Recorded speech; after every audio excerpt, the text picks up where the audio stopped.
খাবে না। তাহলে গরুর মাংস কি সিদ্ধ করে খায় না র খায়? র খায় আবার সিদ্ধ করে। ও কিমা খায় না? হ্যাঁ কিমা।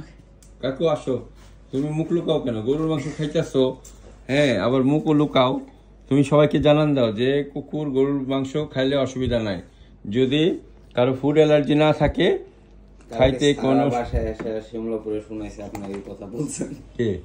সারা ছোটটা বেনেডিক্টকে নিয়ে আসছিল কালোটা। তো আপনি বলছেন যে গরু খাইলে কোনো সমস্যা নাই। তো ওই শিমলাপুর আবার আরেকটা ডাক্তার আছে, সে বলতেছিল যে না গরু খাইলে অ্যালার্জি হয়, অথবা তুমি তোমারটা খাও। এরপরে অনেক কথা শোনাইছে, মানে সে সারা আর কি শিমলাপুরে অনেক কথা শোনাইছে ওই ডাক্তারে। হ্যাঁ আমি গরুই খাওয়াবো। গরু না খাওয়াইলে হয় না। দেখো না, বিদেশে গরু পায় না, মানে আর আমরা মানে লিস্ট কস্টে পাই, যদিও আমাদের এখানে দাম বেশি কম্পারেটিভলি ইন্ডিয়ান কান্ট্রিগুলো থেকে।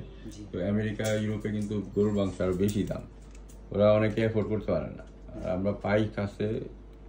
আচ্ছা আমরা দেখলাম আঙ্কেল বিদেশে কিছু মানে মানে ডগ ফুড আছে, ওরা একদম মানে পুরাই ই করে মানে র গুলা আবার বেচতেছে। র বলতে র ডগ ফুড।